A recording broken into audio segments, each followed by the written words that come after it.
Halo semua, salam sejahtera Malaysia. Selamat datang ke channel Fels Lifestyle. Terima kasih kerana terus setia dan terus bersama di dalam channel ini. Ada saja isu yang menjadi perbualan bagi rakyat Malaysia, terutamanya bila melibatkan isu jalan, isu bekalan air, banyaklah isu. Dan pada akhirnya bercakap tentang isu bekalan air, iaitu keperluan asas setiap rakyat Malaysia. Akhirnya satu lagi isu yang kali ini melibatkan nama Menteri Besar Kedah Muhammad Sanusi, melibatkan salah satu kepimpinan besar Perikatan Nasional dan juga PAS. Ini berkaitan dengan projek LRA. Akmal Nasir tunjuk tapak projek LRA Sungai Limau habis terbengkalai. Projek loji rawatan air LRA Sungai Limau Kedah yang sepatutnya siap tahun ini langsung tidak menunjukkan sebarang perkembangan. Sejak lawatan terakhir yang dilakukan Timbalan Menteri Peralihan Tenaga dan Transformasi Air Akmal Nasrullah Muhammad Nasir tahun lalu. Awal Januari lepas, Akmal telah turun padang bagi melihat sendiri perkembangan di tapak projek LRA tersebut yang amat mengecewakannya.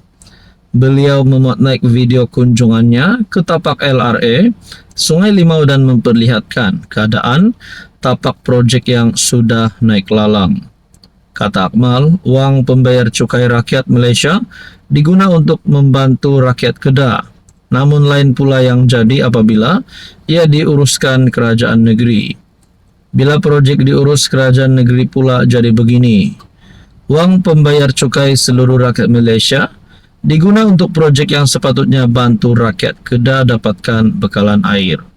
Lebih bingung saya dan pasukan memikirkan langkah kehadapan selepas projek ini terbengkalai. Sebelum ini MB Kedah Muhammad Sanusi berjanji untuk menyelesaikan projek LRA berkenaan pada Januari 2025. Bagaimanapun ia terus mengalami kelewatan serius sejak Julai 2024.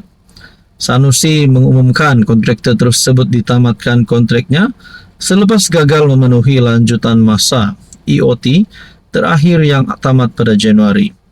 Untuk rekod, projek ini bermula pada 2021 dengan tujuan menyediakan bekalan air bersih kepada penduduk sekitar. Sehingga kini, lebih daripada 15 komponen loji belum siap dan ada yang langsung belum dimulakan. Persoalannya, adakah terdapat ketirisan? Adakah terdapat wang peruntukan yang telah disakau? Nah, kalau sekali lagi melibatkan kepimpinan PN, ini pasti menggemparkan. Harap tidaklah. Tapi kalau perkara ini benar terlibat ketirisan, agak-agak berapa bilion, berapa juta, berapa wang ringgit yang telah disakau. Nah, mungkinkah akan ditemukan di dalam kediaman ataupun di pejabat ataupun mana-mana. Nah, jadi harap-harap perkara ini tidak berterusan. Nah, kita harap perkara ini dan projek ini dapat diteruskan bagi memberi kelebihan kepada rakyat sekitar. Hai, hello, salam sejahtera Malaysia. Selamat datang ke channel Fels Lifestyle. Saudara-saudara yang saya amat hormati, tuan-tuan dan puan yang saya amat hormati, seringkali kita melihat di media sosial ada saja perkara ataupun ada saja kritikan dan serangan terhadap Anwar Ibrahim. Sudah pasti serangan-serangan ini daripada kepimpinan pembangkang. Mungkin ada beberapa keputusan tidak popular yang dilakukan oleh Anwar Ibrahim. Antaranya sebelum ini adalah kenaikan harga diesel. Bercakap tentang kenaikan harga, bercakap tentang bayaran, sewa dan sebagainya, harga barang.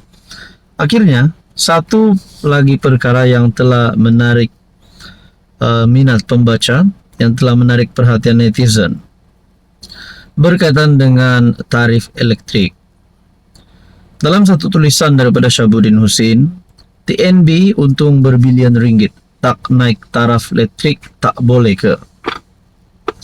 Cadangan kenaikan tarif elektrik sebagaimana diumumkan TNB pada Desember 2024. Walaupun ketika itu cuba dinafikan, tetapi akhirnya diakui oleh kerajaan.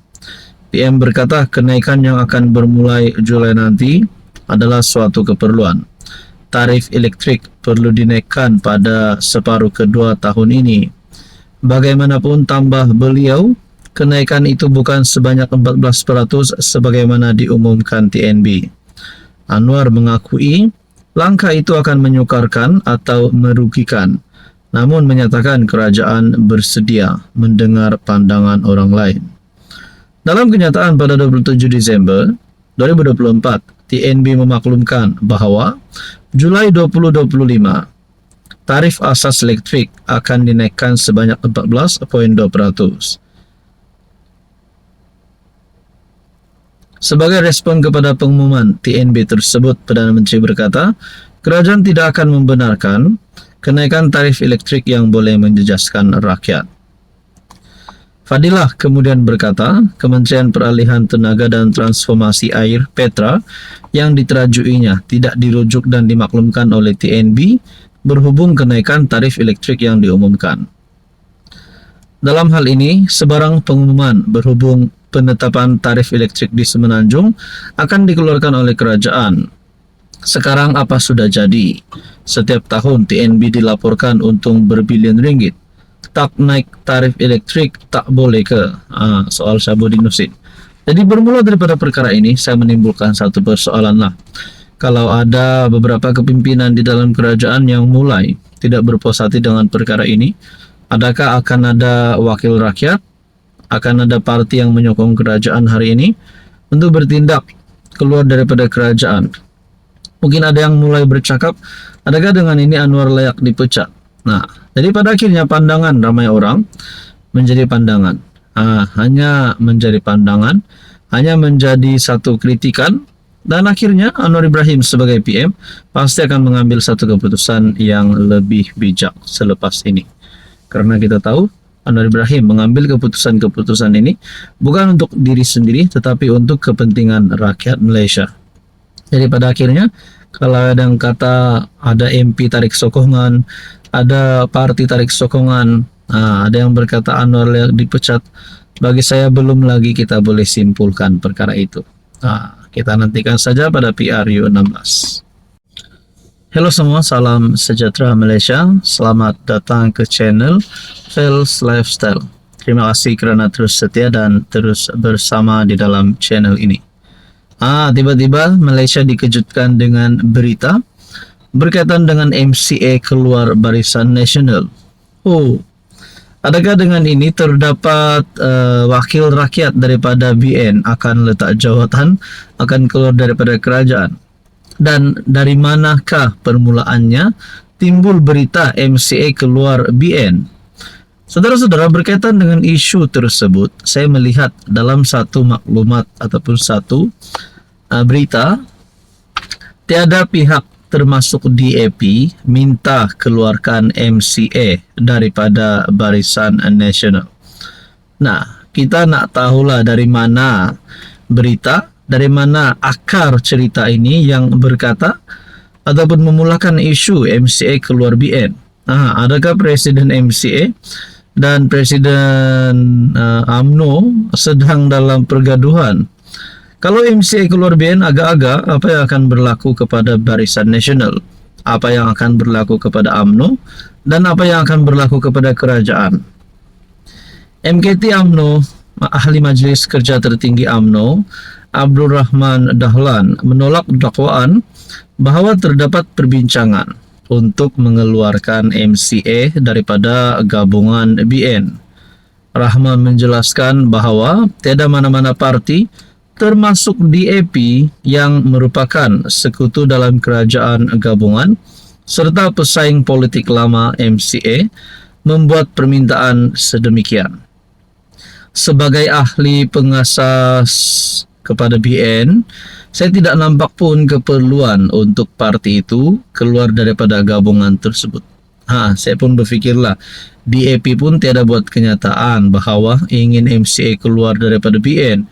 Bahkan keluar daripada kerajaan pun Tidak pernah ada kenyataan daripada DAP. Adakah ada persoalan yang timbul kalau MCA keluar kerajaan? Adakah MCA akan menyertai pembangkang? Adakah MCA akan menyertai PN? Ataupun adakah MCA akan menyertai Pakatan Harapan bersama dengan DAP? Itu pun mungkin lucu juga. Dalam artikel ini berkata, setahu saya tidak ada perbincangan dalam UMNO yang mengatakan bahwa MCA perlu dikeluarkan. Jadi saya tidak tahu macam mana cerita ini boleh timbul, katanya. Presiden MCA Wika Siom mendakwa bahwa ada pihak luar yang mencadangkan agar UMNO menyingkirkan MCA daripada BN dan bahwa parti itu kini menunggu keputusan UMNO. Tanpa menamakan mana-mana individu, ahli parlimen air hitam itu turut mendakwa bahwa individu sama sebelum ini pernah menuduh MCA mengkhianati masyarakat Cina kerana hubungannya dengan UMNO. Timbalan Pengerusi UMNO Sabah juga menekankan bahwa peranan MCA dan DAP dalam memperjuangkan hak serta kebajikan masyarakat Cina adalah penting dalam menentukan sokongan mereka. Saudara-saudara, apa komen Anda?